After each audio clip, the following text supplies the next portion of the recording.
베드로전서 강의 10번째 시간입니다. 베드로전서 3장 18절에서 4장 2절까지 말씀 함께 보도록 합니다. 함께 합독할까요? 자, 시작. 그리스도께서도 단번에 죄를 위하여 죽으사 의인으로서 불의한 자를 대신하셨으니 이는 우리를 하나님 앞으로 인도하려 하심이라. 육체로는 죽임을 당하시고 영으로는 살리심을 받으셨으니 그가 또한 영으로 가서 옥에 있는 영들에게 선포하시니라. 그들은 전에 노아의 날 방주를 준비할 동안 하나님이 오래 참고 기다리실 때에 복종하지 아니하던 자들이라. 방주에서 물로 말미암아 구원을 얻은 자가 몇 명뿐이니 겨우 8명이라. 물은 예수 그리스도께서 부활하심으로 말미암아 이제 너희를 구원하는 편이 곧 세례라. 이는 육체의 더러운 것을 제하여 버림이 아니요 하나님을 향한 선한 양심의 강군이라. 그는 하늘에 오르사 하나님 우편에 계시니 천사들과 권세들과 능력이 그에게 복종하느니라. 그리스도께서 이미 육체의 고난을 받으셨으니 너희도 같은 마음으로 갑옷을 삼으라. 이는 육체의 고난을 받는 자는 죄를 그쳤음이니 그 후로는 다시 사람의 정욕을 따르지 않고 하나님의 뜻을 따라 육체의 남은 때를 살게 하려 함이라. 아멘입니다. 살아계신 하나님은 변함없는 사랑과 은혜로 우리와 늘 함께 하시는 하나님이신 줄로 믿습니다. 새해가 되면 나라도 마찬가지고 여러 회사나 단체도 마찬가지로 새로운 목표와 정책을 세우게 됩니다. 이렇게 정책과 목표를 세우는 건 다른 게 아니죠. 작년보다는 그래도 올해 더 나은 삶을 위한 계획이라고 할 수 있습니다.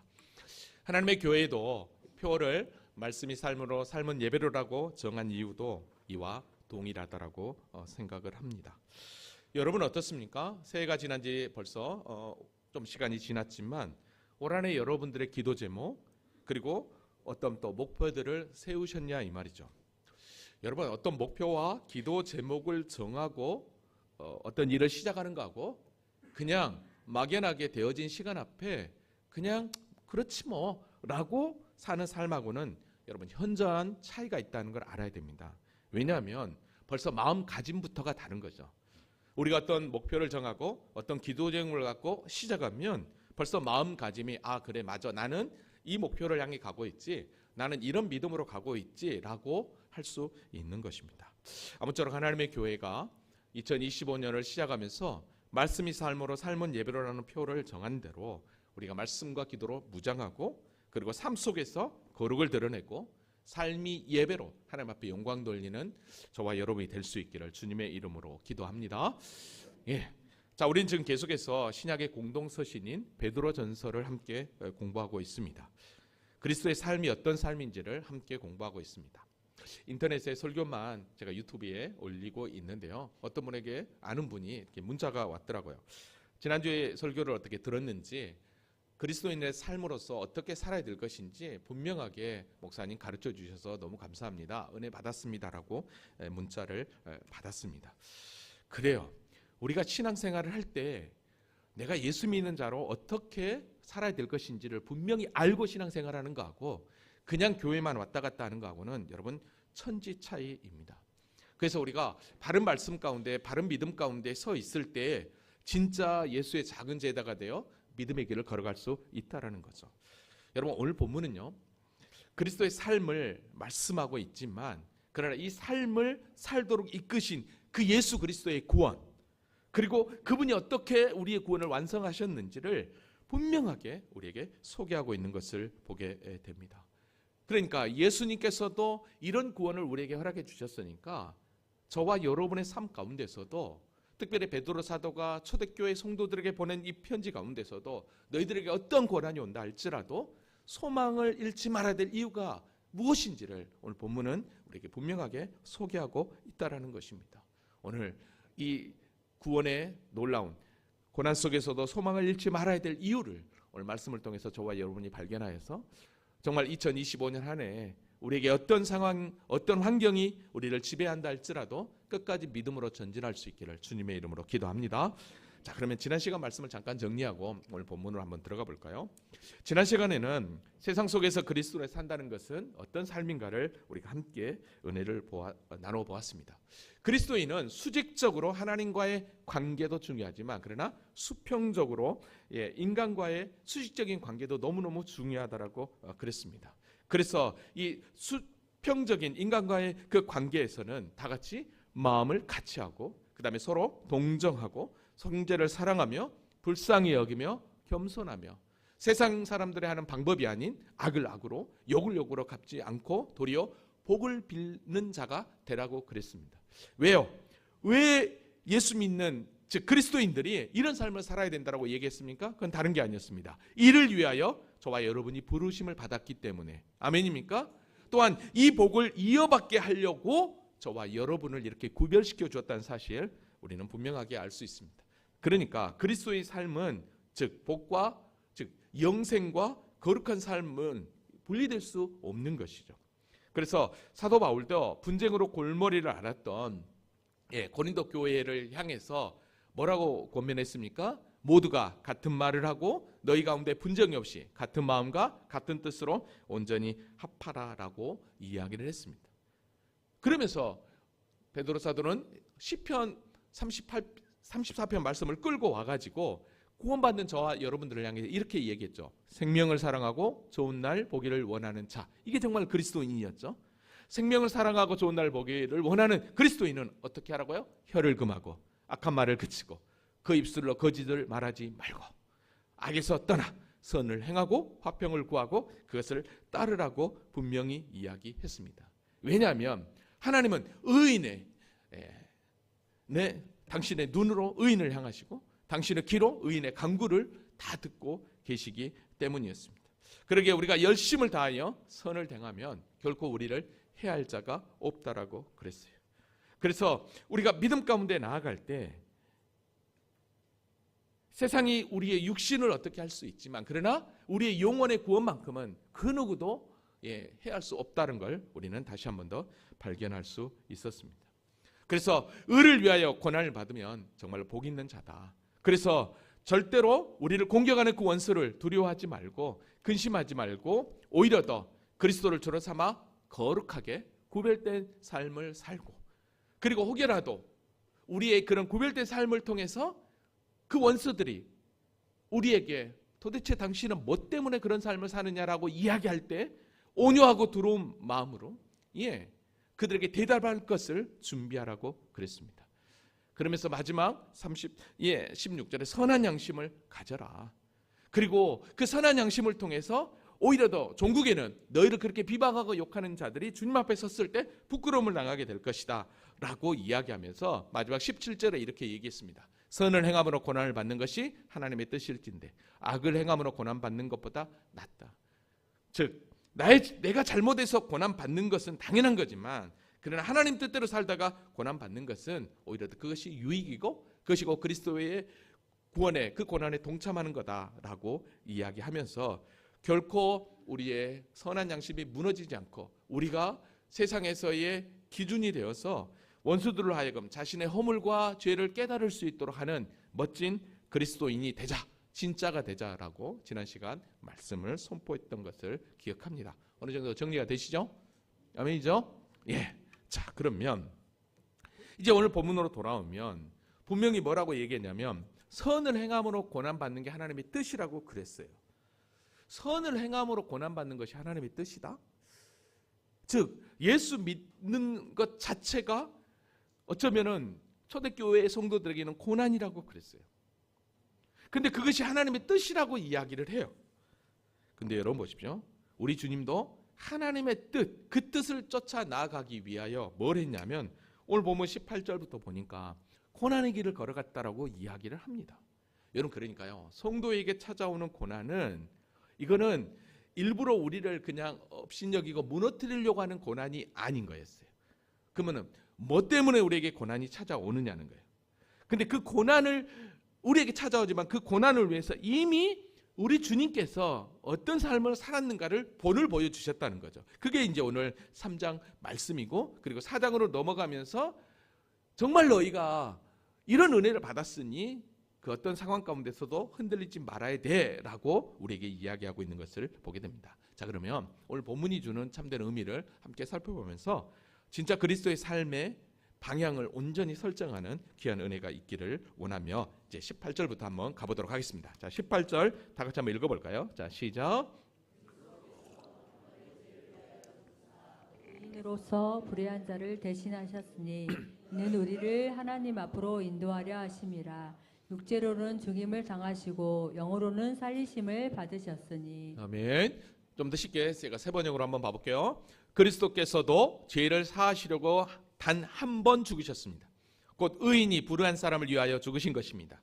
그것은 그가 육으로는 죽임을 당하시고 영으로는 살리심을 받으셔서 여러분을 하나님 앞으로 인도하시려는 것입니다 라고 이렇게 이야기합니다. 자, 그럼 여기서 한 절씩 한 구절씩 한번 봐봅시다.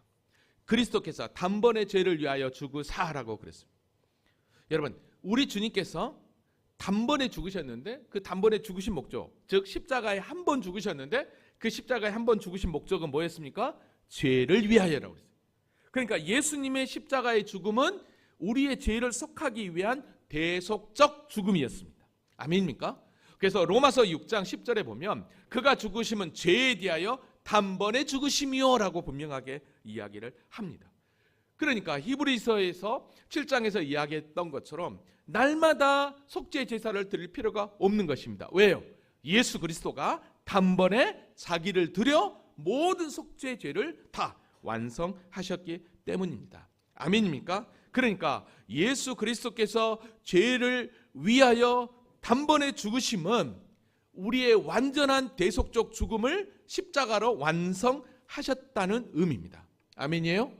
그 다음에 의인으로서 불의한 자를 대신하셨으니 라고 해요. 여러분, 의인으로서 불의한 자를 대신했다? 여러분, 우리 주님은 죄가 없으셔서 의인이었습니다. 근데 의인으로서 불의한 자를 대신했다. 그러니까 즉 죄 있는 불의한 자를 대신하여 고난을 받으셨다라고 이야기합니다. 여러분, 저와 여러분이 원해서가 아니에요.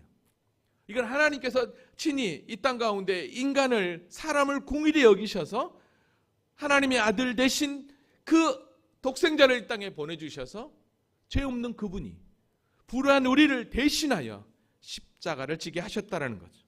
여러분, 그래서 이사야서 53장 5절 6절은 우리에게 분명하게 얘기합니다. 그가 찔림은 우리의 허물 때문이요 그가 상함은 우리의 죄악 때문이라. 그가 징계를 받음으로 우리는 평안을 누리고 그가 채찍에 맞음으로 우리는 나음을 받았도다. 우리는 다 양 같아서 그릇 행하여 각기 제 길로 갔거늘 여호와께서 우리의 모든 죄악을 그에게 담당시키셨도다. 그래요. 우리 주님의 십자가의 대속적 죽음은 우리의 모든 죄를 속죄하는 거였어요. 왜 굳이 이렇게까지 하셨느냐? 왜 그랬느냐? 중반절에 뭐라고 얘기합니까? 이는 우리를 하나님 앞으로 뭐하게 하시려고? 인도하려 하심이라. 할렐루야. 이게 바로 우리 주님이 오신 목적이고 십자가에 죽으신 목적이라고 할 수 있습니다. 우리를 어디로요? 하나님 앞으로. 하나님 앞, 영원한 천국 구원에 이르도록 우리를 위해서 친히 이 땅에 오셔서 우리의 죄에 대해서 단번에 죽으시고 우리의 불의를 대신하셨다라는 것입니다. 여러분, 근데 여러분 보십시오. 예수님께서 이렇게 십자가의 죽음으로만 끝났느냐? 그럼 우리의 죄만 그냥 사하고 끝났느냐? 아니었습니다. 18절 하반절에 보니까 뭐라고 얘기합니까? 육체로는 죽임을 당하시고, 육체로는 죽임을 당했지만 그러나 영으로는 살리심을 받으셨으니, 이는 주님의 십자가의 죽음과 부활을 의미하죠. 근데 여기서 보십시오. 영으로는 살리심을 받았으니라고 했는데, 그럼 영으로만 살아났느냐? 이 표현은요, 그런 의미가 아니에요. 여러분, 우리는 예수님이 십자가에 달려 죽으셔서 부활하셨을 때 영으로만 살아난 게 아니었죠. 복음서를 우리가 공부할 때 보면 시공간을 초월하고 있었지만 그러나 음식도 드셨습니다. 그걸 보면 인간의 육을 입고 영으로 신령한 몸을 입고 오셨다는 것을 의미합니다. 근데 여기서는 육체로 죽임을 당하시고 영으로 살리심을 받았다, 이 말은 다른 게 아니에요. 부활하신 몸이지만, 신령한 몸이지만 육체의 그 어떤 제약도 받지 않은 그런 몸으로 당신이 부활하셨다는 것을 우리에게 보여주고 있는 것이죠. 여러분, 그러니까요, 세상은 예수님이 십자가에 달려 죽으실 때 그걸로 끝나는 줄 알았어요, 세상은. 근데 여러분 보십시오. 세상은 결코 예수님의 십자가가 마지막인 줄 알았지만, 그러나 주님의 십자가의 죽음은 결코 끝이 아니었습니다. 주님은 사망을 가둘 수 없었고 죽음이 주님을 끝까지 붙잡을 수 없었습니다. 그래서 어떡합니까? 다시 부활하셔서 우리에게 영원한 구원 생명을 허락해 주신 거죠.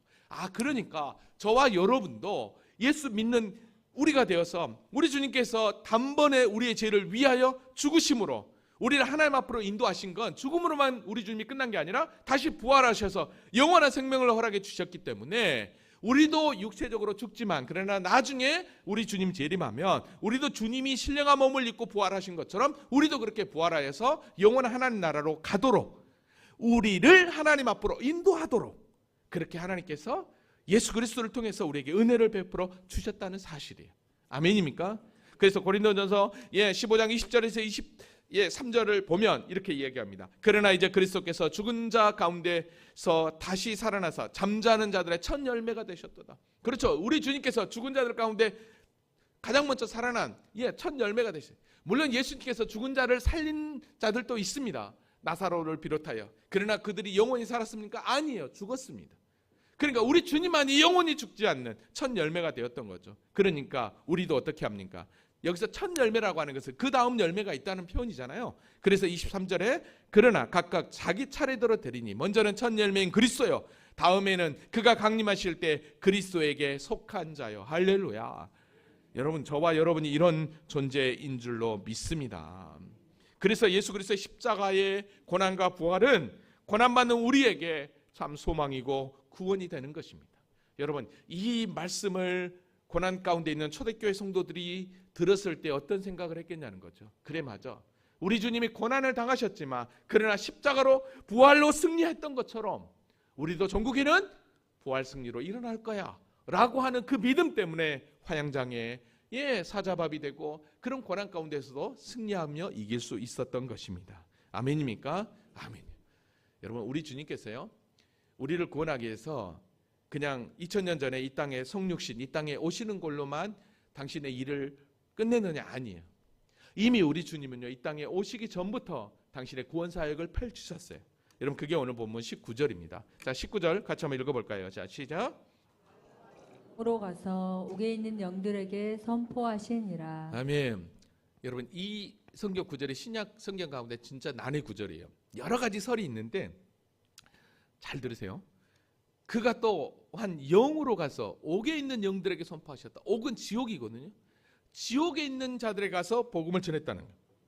이게 도대체 무슨 말인가라는 거죠. 여러분 이 말씀 하나 때문에 카톨릭에서의 연옥 사상이 여기서 또 출발을 합니다.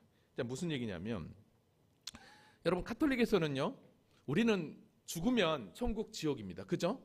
그러나 카톨릭에서는 연옥이라고 하는 천국과 지옥의 중간 단계를 이야기합니다. 제3의 장소죠.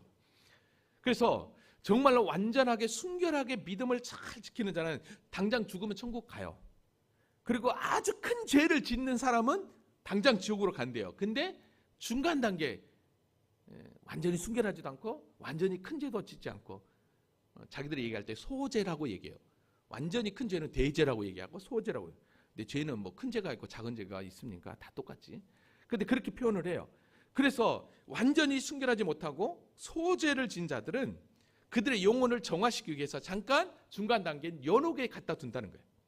그래서 그 연옥에 갖다 둬서 그의 후손들이 그 연옥에 있는 자기 조상들을 위해서 자선을 하고 고해 성사를 대신해 주면 그 영혼이 정화가 되어서 천국으로 간다는 거예요.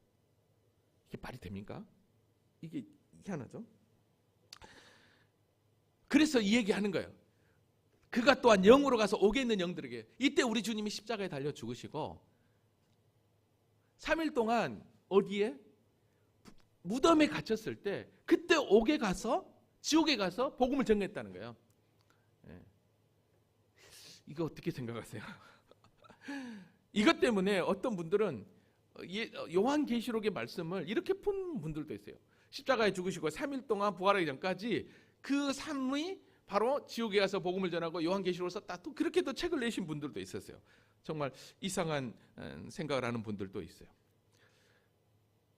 이 연옥 사상을 분명하기 위하여 카톨릭이 만든 거죠. 여러분 잘 보세요. 성경은 우리에게 분명하게 이야기해요. 뭐라고 얘기하냐면 히브리서 9장 27절에 보면 한 번 죽은 것은 사람에게 정해진 것이요 그 후에는 심판이 있으리니 천국과 지옥이에요. 중간 단계는 전혀 없어요. 여러분 우리가 부자와 나사로 이야기에서 우리 주님께서 뭐라고 얘기했냐면 누가복음 16장 26절에 보면 그뿐 아니라 너희와 우리 사이에 큰 구렁텅이가 놓여 있어 여기서 너희에게 건너가고자 하되 갈 수 없고 거기서 우리에게 건너올 수도 없게 하였느니라. 이미 결정이 된 거예요. 근데 어떡합니까? 중간 단계가 있다? 이건 말이 안 되는 거죠. 여러분 우리의 구원은 오직 예수 그리스도의 구속의 은혜, 십자가의 은혜, 오직 믿음으로 구원에 이르게 되는 줄로 믿습니다. 그래서 로마서 3장 23절 24절에 보면 모든 사람이 죄를 범하였으며 하나님의 영광에 이르지 못하더니 그리스도 예수 안에 있는 속량으로 말미암아 하나님의 은혜로 값없이 의롭다함 얻은 자가 되었느니라. 할렐루야. 저와 여러분은 의롭다, 값없이 의로움을 받는 존재가 된 줄로 믿습니다. 여러분 그래서요 베드로전서 4장에서도 이런 얘기를 합니다. 그들이 산 자와 죽은 자를 심판하기로 예비하신 이에게 사실대로 구하리라. 이를 위하여 죽은 자들에게도 복음이 전파되었으니 라고 얘기해요. 자, 죽은 자들에게도 복음이 전파됐다고 그래요. 아까 9절에 옥에 있는 영들에게도 복음을 전했다고 얘기하잖아요. 그러면 여기서는 또 죽은 자들에게도 복음이 전파돼요. 이게 똑같은 말이거든요. 그럼 여기서 한번 봐봅시다. 죽은 자들에게도 복음이 전파됐다? 근데 6절에 다시 보여. 이를 위하여 죽은 자들에게도 복음이 전파되었으니 이는 육체로는 사람으로 심판을 받으나 영으로는 하나님을 따라 살게 하려 함이라. 자, 죽은 자들에게 복음이 전파됐는데 이 얘기는 뭐냐면 저와 여러분을 살고 있는 이 세상을 의미해요. 세상에서 주님이 오셔서 복음을 전파하니까 예수 믿는 자들은 이 6절 말씀에 의하면 이는 육체로는 사람으로 심판을 받으나 영으로는 하나님을 따라 살게 하려 하심이라. 그러니까 믿는 자들은 결국은 어떡합니까? 살게 되는 거예요. 동일한 거예요. 여러분 잘 보십시오. 그러니까 죽은 자들에게 복음이 전파됐다. 여기서 죽은 자들에게, 이 죽은 자들은 곧 세상 우리 모두를 이야기해요. 그러니까 19절에 나와 있는 옥에 있는 영들에게 복음을 전했다. 이 옥은 곧 뭐냐면 이 세상을 이야기한다라고 할 수 있어요. 여러분 왜 이 세상을 옥이라고 얘기할 수 있을까요? 여러분 이 세상은 곧 죽음이 있는 곳이고 죄가 있는 곳이에요. 죽음이 있고 죄가 있다. 그게 곧 지옥 아닙니까? 그잖아요. 천국은 어떤 곳이에요? 죄가 없는 곳이에요. 영원한 하나님이 계시는 곳이에요. 그러면 지옥은 죄가 있는 곳이잖아요. 죽음이 있는 곳이잖아요. 영원한 심판이 있는 곳이잖아요. 그러니까 죽은 자들에게 복음이 전했다. 그래서 믿는 자들은 하나님이 살게 한다. 이 얘기 뭐예요? 세상에 오셔서 복음이 전파됐다. 이런 의미라고 할 수 있는 거예요. 여러분 왜냐하면 왜 죽은 자들에게 복음이 전파됐냐고 표현하냐면 오늘 저와 여러분도 예수 믿기 전까지는 어떤 존재인지 아십니까? 허물과 죄로 죽었던이라고 그랬어요. 허물로 죽은 우리를이라고 그랬어요. 이미 저와 여러분 죽어진 존재예요. 죽어진 존재인데 하나님의 강권적인 은혜로 우리가 살아나게 된 존재인 거죠. 그러니까 여러분 이게 난의 구절이라고 하지만 결코 난의 구절이라고 할 수 없는 거예요. 막 엉뚱하게 해석을 하니까 그러는 거예요. 다시 한번 19절 보세요.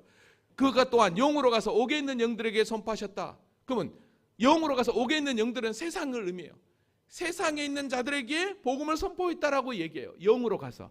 근데요 오늘 29절은요 20절 말씀하고 같이 연결해 보면 예수님께서 영으로 가셔서 세상의 영들에게 복음을 선포했다는 의미거든요. 그러면 이건 언제를 의미하느냐면 예수님이 이 땅에 오시기 전 성육신 하기 전 구약 시대를 의미해요. 근데 그 시대를 뭐라고 표현하냐면 20절에 노아 시대라고 이야기해요. 자 봐볼게요. 19절 그가 또한 영으로 가서 옥에 있는 영들에게 선포하시느니라. 그들은 그죠? 옥에 있는 영들을 얘기하잖아요. 그들은 전에 노아의 날 방주를 준비할 동안 하나님이 오래 참고 기다리실 때 복종하니 아니하는 자들이다 라고 얘기해요. 자 그러니까 보십시오. 옥에 있는 영들은 노아 시대에 하나님을 믿지 않고 순종하지 않는 자들이라고 할 수 있는 거예요. 그러니까 이 옥은 곧 세상을 이야기하고 있는 것이죠. 즉 그러면 노아 시대니까 우리 주님께서 성육신 하기 전에 그리스도의 영으로 예수의 영으로 어떻게 합니까? 구약시대 성도들에게 가서 이 노아 시대의 성도들에게 가서 뭐 했다는 거예요? 복음을 전했다라고 이야기하고 할 수 있는 거예요. 이걸 어디서 할 수 있냐면 여러분 베드로후서 2장 5절에 보면 노아가 뭐라고 얘기하고 있냐면 보세요. 옛 세상을 용서하지 아니하시고 오직 의를 전파하는 노아와 그랬어요. 의를 전파하는 노아라고 그랬어요. 여러분, 의를 전파하는 노아라고 하는 것은 복음을 전파했다는 거예요. 심판을 선포했다는 거예요. 여러분, 그러니까 노아가 방주를 지으면서 방주만 지은 게 아니었어요. 하나님의 구원을 이야기했다라는 거죠. 심판을 얘기했다라는 거예요. 자, 근데 의를 전파하는 노아라고 했는데 여기서 보면 아까 여기서 그랬죠? 옥에 있는 영들에게 가서 영으로 가서 선포했다 그러냐, 구약 성경에. 그러니까 우리 주님은 그리스도의 영으로 노아와 함께 노아에게 임재하셔서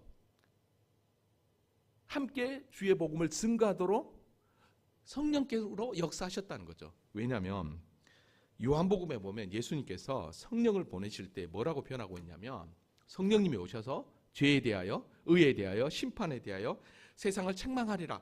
여러분, 세상을 사람들에게 깨닫게 하리라, 그런 의미거든요. 근데 주라고 고백하는 것, 이거는 그냥 되는 게 아니에요. 고린도전서 12장 3절에 보니까 내가 너희에게 알리노니 하나님의 영으로 말하는 자는 누구든지 예수를 저주할 자라 하지 아니하고 또 성령이 아니고서는 누구든지 예수를 주시라 할 수 없다라고 표현을 해요. 그러니까 의를 증거하는 노아는 그 가운데 그리스도의 영으로, 성령의 영으로 우리 주님이 그와 함께 하셔서 복음을 증거하도록 했던 거죠. 여러분, 그러니까 노아가 방주를 지을 때 그 기간이 몇 년이었습니까? 120년이었습니다. 120년 이후에는 내가 심판하겠다라고 주님께서 말씀하셨거든요. 그러니까 노아가 방주를 지으면서도 하나님께서 세상을 심판하실 때 아무런 경고도 없이 그냥 갑자기 세상을 심판한 게 아니었습니다. 그들에게 회개의 기회를 주기 위해서 그리스도의 영께서 친히 성육식 하기 전에 노아에게 함께 하셔서 노아가 복음을 증거하도록 함께 하셨다는 거죠. 여러분, 그러니까 그게 바로 영으로서 그들에게 증거했다라고 하는 19절 말씀의 해석이 되는 것이죠. 근데 여러분, 잘 생각해 보세요. 오늘 다시 20절로 보면 그 홍수 심판으로 말미암아 구원받은 자들이 몇 명이라고 얘기합니까? 8명이라고만 이야기합니다. 8명만 이야기해요. 그 얘기는 무슨 얘기예요? 노아가 방주를 지으면서 그리스도의 영에 사로잡혀 하나님의 의, 구원, 복음을 증거할 때 아무도 듣지 않았다는 거예요. 120년이라는 시간은 그들이 회개하며 돌아올 시간이에요. 기다림의 시간이에요. 많은 사람들이 지금이 노아의 때라고 얘기합니다. 그래서 수많은 교회와 우리를 통해서 예수 믿는 그리스도인을 통해서 주의 복음을 증거하도록 하나님께서 기회를 주고 있어요. 근데 지금이 마지막 때 말세라는 막 표현을 하잖아요. 근데 왜 우리가 복음을 전하고 교회가 계속해서 선교사들을 파송하면서 열방의 복음을 계속해서 전하는 이유가 무엇입니까? 한 명이라도 구원하기 위한 하나님의 공의였던 거죠. 아무도 핑계하지 못하도록 하기 위한 하나님의 섭리였어요. 베드로후서 3장 8절로 9절에 보면 사랑하는 자들아, 주께서 천년이 하루가 천년 같고 천년이 하루 같다는 이 한 가지를 잊지 말라. 주의 약속은 어떤 이들이 더디다고 생각하는 것 같이 더딘 것이 아니라 오직 주께서는 너희를 대하여 오래 참으사 아무도 멸망하지 아니하고 다 회개하기에 이르기를 원하시느니라 라고 얘기해요. 그러니까 우리 주님은 한 영혼도 멸망하지 않고 다 주님 앞에 돌아오기를 원하셔서 이미 당신이 성육신 하기 전에, 이 땅에 오기 전에 이미 그리스도의 영으로 구약의 성도들과 함께 하셨고 계속해서 구원을 선포했던 것입니다. 그리고 나서 하나님의 때에 당신이 친히 이 땅에 오셔서 친히 몸으로 구속을 완성하시고 이제는 그 완성된 구속 안에 저와 여러분이 믿음으로 동참하면 다 구원에 이르는 길로 주님께서 은혜를 허락해 주셨다는 거죠. 이게 얼마나 큰 은혜인지 모릅니다. 그러니까 옥에 내려갔다 죽은 자에게 복음을 전했다, 이거는 직접 지옥에 내려간 게 아니라 이 세상에 와서 죽음과 죄로 말미암아 멸망할 수밖에 없는 이 세상에 와서 당신이 친히 구약 시대나 지금이나 복음의 증인으로 한 영혼도 구원하기 위하여 주님의 열심을 여기서 발견할 수 있는 것입니다.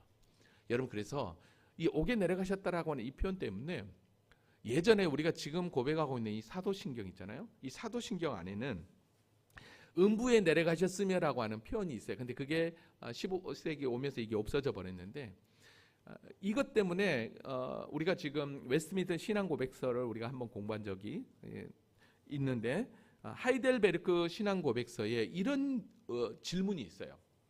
시간이 되면 한번 교리문답, 웨스트민스터 신앙 고백, 또 하이델베르크 요리문답, 그다음에 벨직 신앙 고백, 이런 것들은 성경을 정말 체계적으로 잘 해놓은 거거든요. 시간이 되면 제가 함께 공부를 한번 해보려고 하고 있는데요. 이 요리문답 44문에 하이델베르크 요리문답에 뭐라고 되어 있냐면, 음부에 내려가셨다는 말이 왜 사도신경에 붙어 있느냐라는 거예요.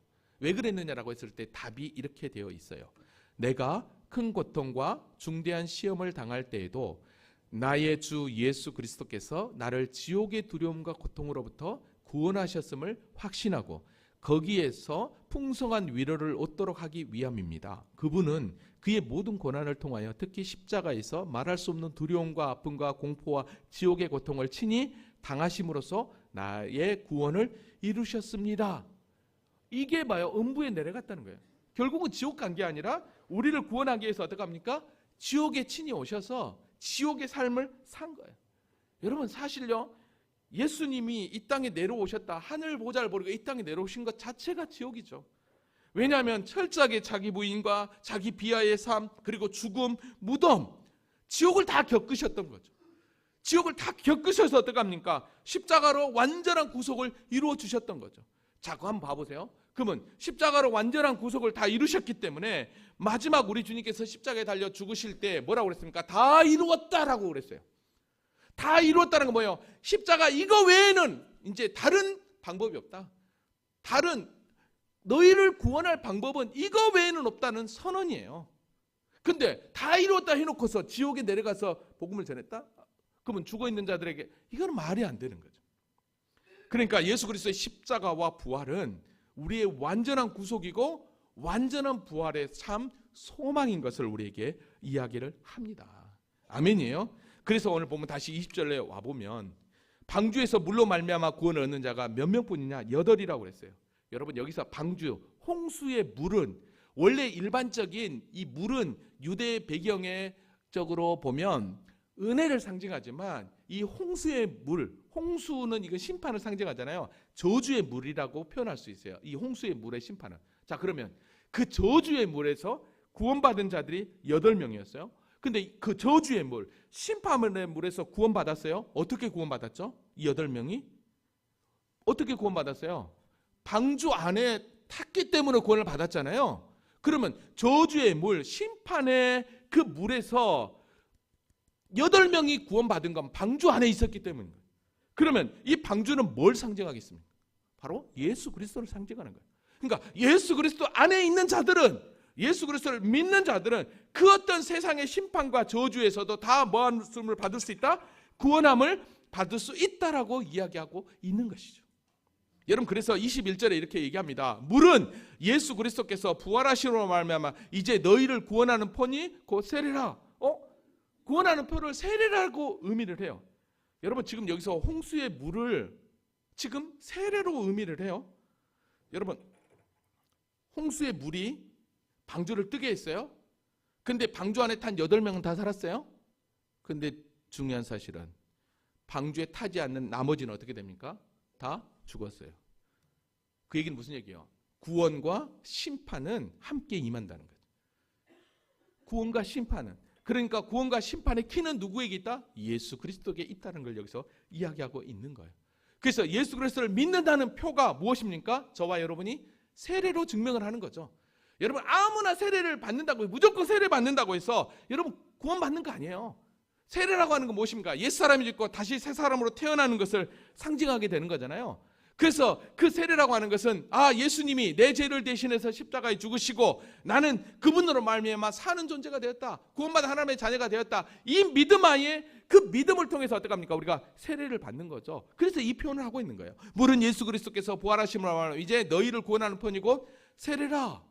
그래서 이는 육체의 더러운 것을 제하여 버림이 아니요 하나님을 향한 선한 양심의 강군이라. 그러니까 세례를 받을 때 예수 그리스도 말미암아 우리 안에 어떻게 합니까? 복음을 받아들이고 나서 그 복음으로 말미암아 그렇구나, 내가 이 복음을 받아들이고 예수를 믿을 때만이 내가 구원함을 받는구나 라고 하는 그 믿음의 고백으로 이 표현을 하고 있는 거예요. 하나님을 향한 선한 양심의 강군이라. 그러니까 여러분 보십시오. 우리가 그냥 대충 신앙생활을 한다고 해서 여러분 그게 구원이 아니라 정말 믿음 안에 바로 서 있는가. 믿음 안에 바로 서 있는가. 그래서 저와 여러분의 존재가 어떤 존재인지를 분명하게 확증하는 게 바로 참 믿음 안에 거하고 있는 그리스도의 삶이라고 할 수 있는 것이죠. 여러분 이렇게 예수님은 주님의 십자가와의 죽음과 부활을 통해서 구원을 완성하시고 이제 어떻게 하셨습니까? 22절에 보니까 하늘에 오르사 하나님 우편에 계시니, 여러분 하늘에 오르셔서 하나님 우편에 계시다는 거예요. 여러분 하나님 우편에 앉으셨다는 것은 무엇입니까? 하나님의 권세를 다시 가지고 있다는 거예요. 하나님의 그 권세를 다시 가지고 있기 때문에 천사들과 권세들과 능력들이 그에게 복종한다라고 하고 있는 것입니다. 여러분 잘 보십시오. 우리 주님은 원래 하나님 우편에 계신 분이었어요. 하나님의 권세를 가지고 계신 분이었어요. 근데 우리를 구원하기 위해서 그 권세를 다 내려놓고 지옥으로 오셨단 말이죠. 이 세상에 오셨단 말이죠. 그래서 지옥에 있는 우리를 위해서 당신이 모든 지옥의 모든 무거운 짐을 십자가로 다 지시고 다시 부활하셔서 승계하셨다는 거예요. 자, 그러면 잘 보십시오. 또 다른 예수가 필요합니까? 아니에요. 예수님이 친히 이 땅에 내려오셔서 다시 올라가셨다는 것은 완벽한 구원을 이루셨기 때문에 또 다른 예수가 필요 없고 또 다른 보혜사가 필요 없는 거예요. 오직 2000년 전에 갈보리 언덕에 섰던 그 십자가, 그 주님만이 우리의 구원이고 우리에게 영원한 영생을 주는 키라는 것입니다. 아멘입니까? 여러분 저와 여러분이 이게 하나님이 우리에게 주신 은혜인 거예요. 여러분 그래서 초대교회 성도들에게 이렇게 자세하게 이렇게 표현한 건 뭐냐면 우리 주님의 권세는 바로 이런 권세를 가지고 있는 분이다.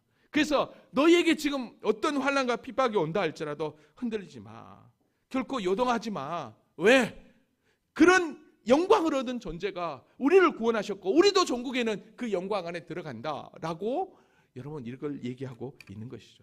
여러분 그래서 사도 바울도요. 이런 은혜를 알기 때문에 이런 구원의 소망을 품고 있기 때문에 성도들에게 뭐라고 로마서에서 이야기했냐면 자녀이면 또한 상속자 곧 하나님의 상속자, 그리스도와 함께 한 상속자님, 우리가 그와 함께 영광을 받게 하여 고난도 함께 받아. 너에게 지금 예수 믿는 것 때문에 고난이 온다고? 아니야, 잘 이겨내. 왜? 생각하건대 현재의 고난은 장차 우리에게 나타날 영광과 비교할 수 없도다. 아멘. 지금의 삶하고 영원한 천국의 삶은 비교할 수 없다라는 거예요. 여러분 그래서 4장으로 넘어오면서 우리에게 뭘 요구하냐면 그리스도께서 이미 육체의 고난을 받으셨으니, 이렇게 육체의 고난을 통해서 우리에게 구속을 완성하셨으니 이제는 어떻게 하라는 거예요? 너희도 같은 마음으로 뭐냐면 너에게 그 환난, 그 고난이 온다 할지라도 끝까지 주님께서 영원한 구원의 소망을 가지고 당신의 일을 행하셨던 것처럼 우리도 그 주님께서 행하신 그 구원의 영광을 바라보면서 어떻게 하라는 거예요? 갑옷을 삼으라는 거예요. 갑옷을 삼으라는 얘기는 무슨 얘기입니까? 완전히 옷을 입으라는 거예요. 옷을 입으라는 거예요. 이는 육체의 고난을 받은 자는 죄를 그쳤습니다. 그래요. 그리스도인은 육체적으로 고난을 받는다 할지라도 죄를 그친 자예요. 아멘입니까? 저와 여러분은 죄와 상관없는 자예요. 이제는 그리스도인이 되었기 때문에. 그래서 저와 여러분이 어떤 삶을 살아야 될 것인가 분명하게 오늘 2절에 이렇게 이야기해요. 뭐라고 얘기하냐면 이를 위하여 너희가 부르심을 받았으니라고 얘기해요. 그러니까 우리의 존재는요 더 이상 죄와 함께할 수 없는 존재예요. 다시 한번 여기 로마서 6장 11절에도 분명하게 얘기합니다. 너희도 너희 자신을 죄에 대하여 죽은 자여라고 그랬어요. 분명히 저와 여러분이 죄에 대해서는 이미 죽은 자예요. 그래서 여러분에게 그 어떤 고난이, 그 어떤 상황에 죄를 지으려고 하는 그런 여건들이 조성될 때 여러분 분명하게 결단해야 합니다. 나는 죄에 대하여 죽은 자지. 나는 예수 안에서 하나님에 대하여 살아있는 존재지. 그래서 구별된 삶을 살아야 되는 것입니다. 왜요? 우리 주님께서 친히 고난을 받으셔서 본을 보여주셨기 때문에 우리도 그 잘자치를 따라가는 거예요. 왜냐하면 우리 주님께서 고난받음으로 말미암아 우리의 죄가 그쳤고, 그래서 저와 여러분은 새로운 피조물이 되은 거예요. 새로운 피조물이 되었다라는 것은 하나님의 거룩한 자녀가 되었다라는 것입니다. 그래서 마지막 2절에 이렇게 이야기하고 있는 거예요. 이후로는 이제는 다시 사람의 정욕을 따르지 않고 하나님의 뜻을 따라 육체의 남은 때를 살게 하려 함이라. 그래요. 저와 여러분은 사람의 조경을 쫓느냐 하나님의 뜻을 따르느냐, 이 두 사이에 늘 갈등하고 있어요. 그러나 뭐라고 얘기합니까? 그리스도인은 사람의 종욕을 따르지 않고 하나님의 뜻을 따라 육체의 남은 때를 사는 존재라는 걸 여러분 기억하시기 바랍니다. 이게 바로 그리스도인의 삶의 정체성인 거예요. 그래서 오늘 이 본문을 통해서 이제 마무리를 한다면, 우리가 고난 속에서도 소망을 잃지 말아야 될 이유가 바로 여기에 있는 것입니다. 바로 예수 그리스도가 우리에게 행하신 이 놀라운 구속의 은혜, 그리고 그 완성하신 그 영원한 천국을 우리에게 약속하여 주었기 때문에 이제는 그 믿음으로 사는 것이죠.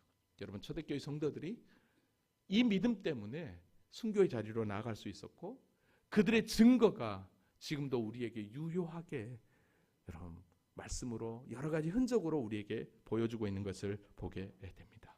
사랑하는 성도 여러분, 우리가 고난 속에서도 소망을 잃지 말아야 될 것은 더 이상 죄의 종이 아니라, 사람의 종욕을 쫓는 자가 아니라 하나님의 뜻을 쫓는 하나님의 자녀라는 사실을 기억하고, 우리에게 그 어떤 상황과 환경이 여러분과 저를 흔든다 할지라도 주님만 바라보며 육체의 남은 때를 멋지게 주를 위해서 살아내는, 아멘입니까?